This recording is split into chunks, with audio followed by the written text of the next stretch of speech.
All right, and good evening, everyone.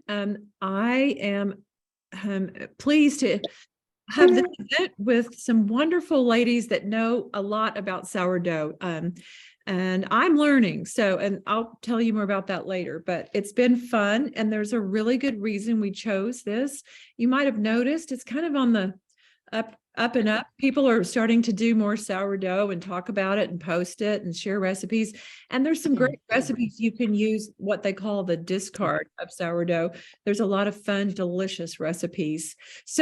Before we get going, a couple things. Please stay muted. I put mute all, but if somebody actually gets, just check and make sure you're muted. And the other thing is, if you have questions as we go along, please use the chat. And then as time allows at the end, we'll address those questions as best we can. If we can't get to them all in 2 weeks, we're meeting again on February 9th to bake bread. So I'm going to introduce to you, first of all, Jen Brinsmaid. She's going to talk about why we're even doing sourdough and how it relates to good gut health. So Jen, if you would unmute, and we would love to have you on speaker view. Hi, everybody. Good evening. So I do want to say I know nothing about making sourdough, and that's one of the reasons why I'm here, because of course it's all the rage now, but I always, because I'm a health and mindset coach, when it comes to food, I always want to go back to why do we want to eat it, or why do we want to not eat it? So what I'm learning, and I'm sure Nancy will be able to help us understand even more why sourdough might be something that we add to our diet, because there are properties in sourdough that are very different than in other breads. So that's basically what I know. But I also want to share one thing that I love to do is simplify when it comes to health and diet and exercise. I like to simplify. So I'm just going to give you a few facts that I know to be true about why we should care about gut health. And then I'm going to share with you a few things that you can do that can help improve your gut health. Okay. So there's some just very simple things that I've learned that have been really powerful. And I've learned that 60 to 80% of our immune system resides in our gut. So if you have something to write with, you might want to just write that down, because it's a really important fact. Then if we realize that, then yeah, we need to really care about our gut, because our immune health has a lot to do with whether we're going to get sick or we're not going to get sick. And we're talking about basic illnesses like the common cold, all the way to chronic diseases like diabetes, right? So then also the gut is our second brain. And so what that basically means is we have hormones and neurotransmitters that are constantly talking. Our gut and our brain are constantly talking through those hormones and neurotransmitters. And I don't know if you've heard of a neurotransmitter called serotonin, but that really helps affect whether we feel relaxed and calm and not feeling depressed, not feeling anxious. But they say up to 95% of serotonin is made in the gut. And that affects our brain health, our mental health. So yeah, we need to care about how we take care of our gut. And then the last one I just want to say is what I've learned is 50 to 100 trillion microbes are in our gut. So if we know that, and I'm just going to read this because I just learned this today, 10 times our own DNA cells, that's the amount of microbes that we have. And 10 times our own cells and 100 times our DNA have to do with all those microbes, right? So we have good guys, we have bad guys. Unfortunately, our gut microbiome is being affected in a very negative way from processed foods, sugar, gluten, artificial sweeteners, and then also the crops, like the fruits and vegetables that we eat. 70% of those crops are sprayed with a weed killer called glyphosate or glyphosate. I've heard it pronounced both ways, but that is destroying the good bacteria in our bodies. And so we really need to care about that. Okay, so I don't want to scare you. There are some things that we can do to help improve our gut bacteria. Okay, so I'm just going to keep it super simple. Eliminate or reduce and add. Okay, so what we want to eliminate or reduce is sugar, artificial sweeteners, gluten, processed foods. I'm just going to keep it simple. We could go on and on, but I only have 3 to 5 minutes. So I want to give you some tips that you can take away from tonight and actually start helping your gut immediately. Okay.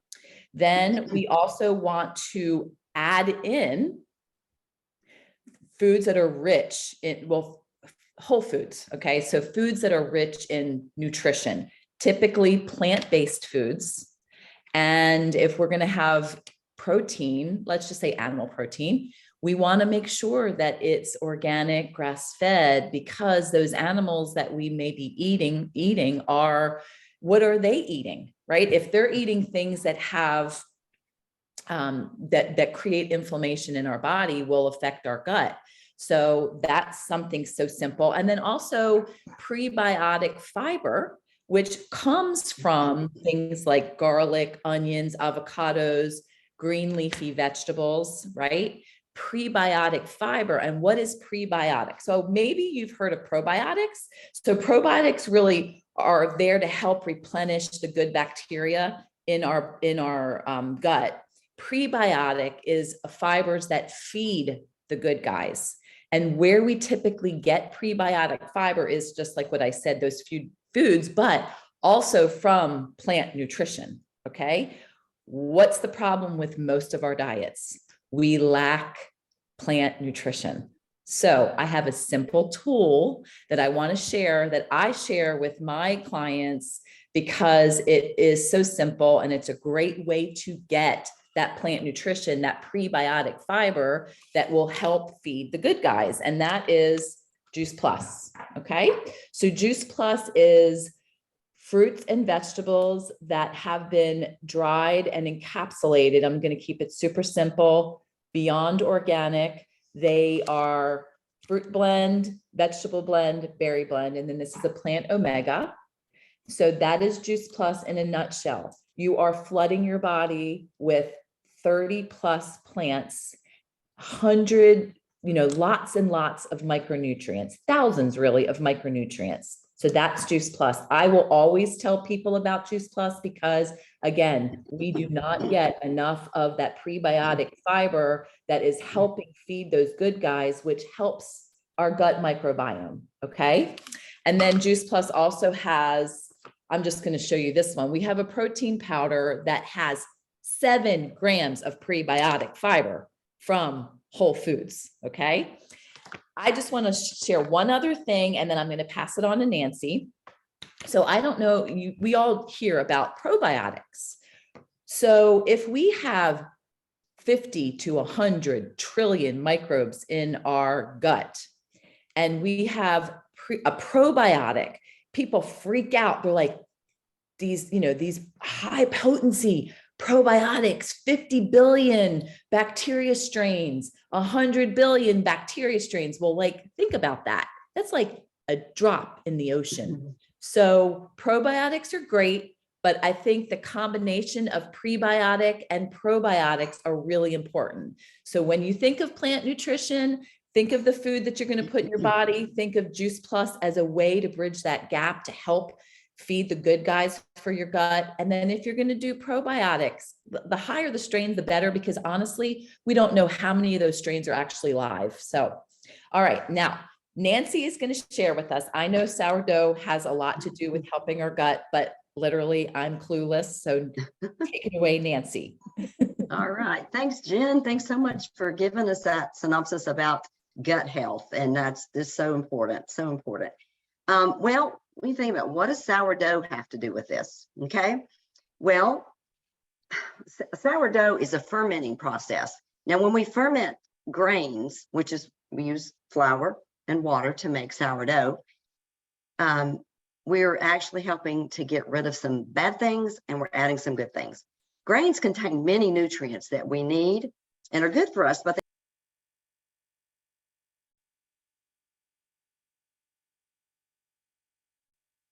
Nancy, you went mute, I think.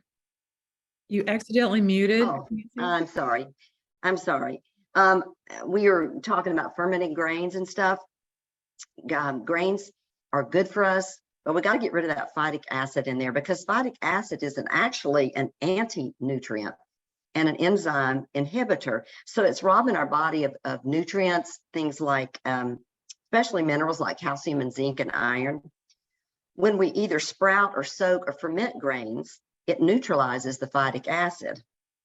So what we're going to do when we get our starter, we're getting ready to make this, ladies and gentlemen, if there's any gentlemen here, but we're going to mix flour and water together. And then in the flour, or on the flour and in the air, are these wild yeast. And that's what we're going to be growing in this medium. Okay. Now, when yeast is a living thing, so we got to feed it. When you have a living organism, you got to feed it, right? So that's what we're going to be doing. And as we feed it, it's going to get stronger and it's going to grow. And after about a week to 2 weeks, we're going to have a strong, viable starter that we will be able to use to bake bread and to make other baked items out of. It's not going to be something we can use for baking bread to begin with, but we got to build it up. We got to feed it and take care of this baby. Now, there's a couple of benefits that we get from this. As the yeast breaks down the flour and digests it, it's going to break down the gluten in there. So it makes it more digestible for us. And actually, some folks that have gluten sensitivities can eat sourdough, where they couldn't eat regular wheat bread, but they can eat sourdough. Now, that's not true for celiacs, but for people just with sensitivities. Also, the yeast consumes some of the starch. So we're going to have some of the carbohydrates gone. It's going to make it a lower carb product, lower glycemic product. So diabetics are able to tolerate this kind of sourdough breads better than they could regular wheat breads. And when you ferment it, it also increases our protein, and you get all these other cool probiotics and stuff like Jen was talking about in it. So this is something that's good to add to our diet. Now, we are not experts, but we are learning too, and it's a fun thing to learn. So if you're going to make the starter with us, we're going to go ahead and do that now. You just take a jar, label it so you don't forget what's in here, and I like to put the date on it so we know when it began. Okay, all we're going to do is take flour and filtered or bottled water. If you try to use tap water, the chlorine is going to kill it. So it kills yeast. So don't use that. So try to find some water without chlorine in it. All right. To begin, we're going to take 1/4 cup of flour. I'm using bread flour, but you can use any flour you want to. And this is the same process you use for gluten-free as well. You're going to put in 1/4 cup of the flour and 1/4 cup of filtered water. And we're going to just stir it up. Stir it up, get it all dissolved in there good. Hey, Nancy, can you repeat how much? 1/4 of a cup, and 1/4 cup of flour and 1/4 cup of water, filtered water, and just stir it up like so it looks like that. Okay. Nancy, And can you share the recipe too, so you don't have yeah, to. we can do. Yeah, we can send that out. You know, we'll be glad to do that. But the remember 1/4 cup. 1/4 cup. Okay. I'm going to tilt this down a little bit so we can see. So that's what you're going to do the first day, and then you're going to put a lid. It needs to be something that is not airtight. These plastic lids are good. That's what I prefer. Or you can use like a coffee filter with a ring over it. Just want to cover it up, but you want to allow air to get to it because it is a living thing and we want it to have the air that it needs. Okay. We're going to talk about gluten-free here options in just a little bit. All right. Now on day 2, tomorrow, this is when I started, and this is day 2. We're going to take a bowl and we're going to discard. Well, let me show you. See how it's kind of bubbly? I don't know if you can see that or not. you've got carbon dioxide forming in there already. That's because the yeast that you caught, it's in the air, is actually eating this flour and water, or eating the flour. So I'm going to dump, you just eyeball about half of it and take it out. This is called a discard, and it's important because otherwise you will have, won't be giving it enough food to feed this baby. And it's kind of sticky. Anyhow, well, take about half of it. Then we're going to take another quarter of a cup. This is on day 2, tomorrow, if you start it tonight. Dump that in there, take another quarter cup of water and put it in, mix it up really well. I'm not going to mix it up so well just for time's sake, and then put your lid back on it. Put it in a warm area in your kitchen. If it's cold in your kitchen, you can stick it on top of your refrigerator. But you're going to do that same process every day for about 10 days to 2 weeks. Okay, you're going to discard about half of it, and then add 1/4 cup of flour, 1/4 cup of water, stir it on, put the lid on.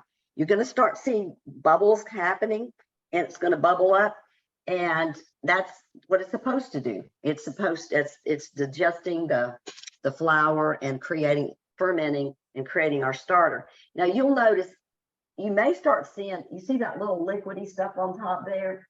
That's something you may see. It's nothing to be afraid of. It's called hooch. I don't know why it's called that, but it is.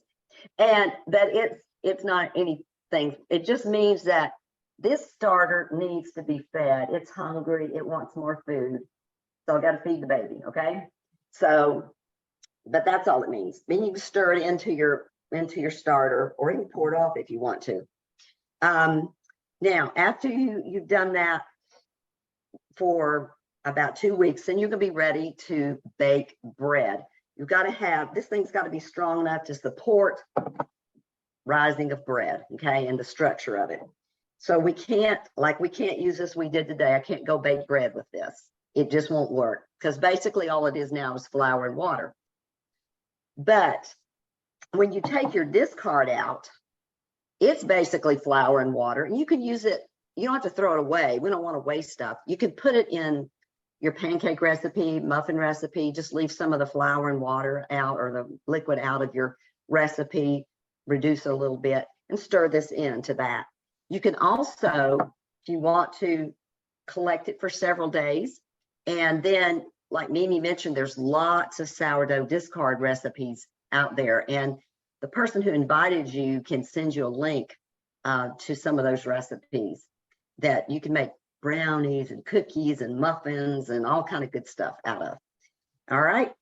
Now let me think. Is that all? Okay. Don't forget to label. Don't forget to use filtered water.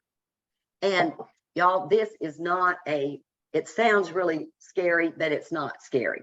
Just remember to feed the baby, discard and feed every day.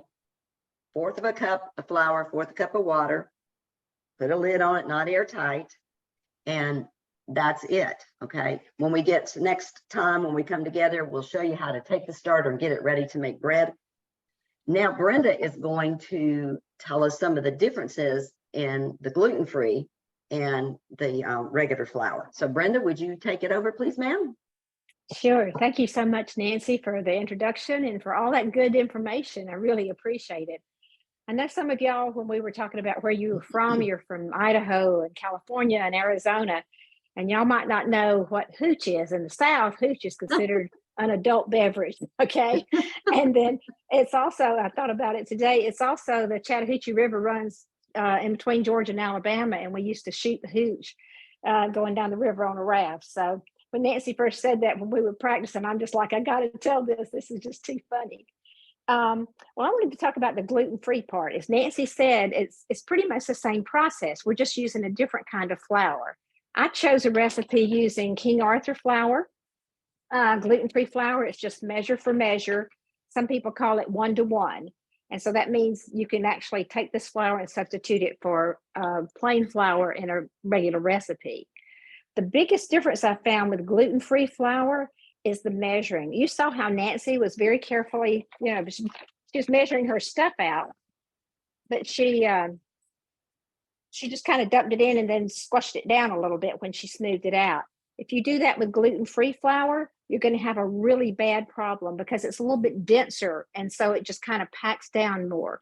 So even though this is very forgiving, if you're doing some certain recipes that might, and they don't turn out right, that might be it. So just be careful when you're measuring, just gently scoop it in the measuring cup and don't smush it down when you level it off. Just take a knife and do straight like that.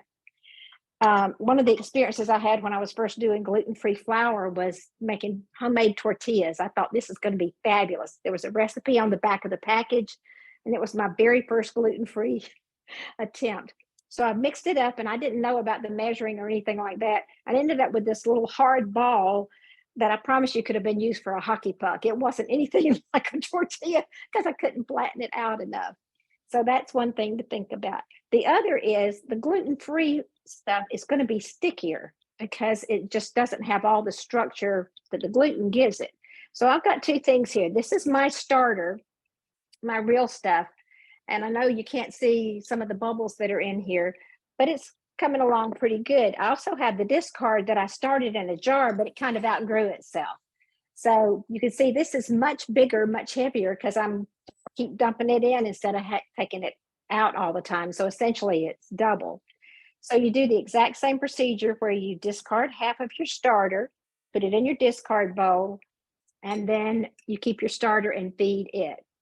Now mine looks kind of dry compared to what it was. I was about to kill it because I had put plastic wrap on top of it, thinking that was good. I didn't have a big enough piece of paper towel to go in a bowl.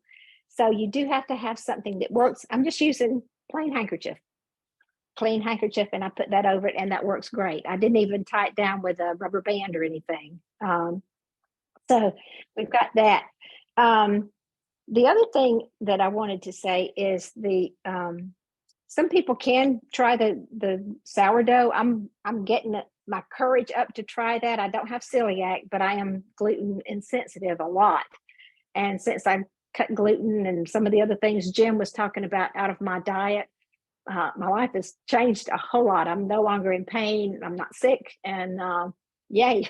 So I'm willing to do that. This is going to be a way for you to have gluten-free bread that tastes good. I mean, some of these things are just not worth eating because the substitution is so awful. I'd just rather do without. But this is going to come out good, and when you see it in 2 weeks, y'all try it. I can't wait to hear what your comments are. So don't be afraid. It's all very forgiving. You can, if it looks dry, you can add a little bit more water. Do make sure it is filtered water or bottled water.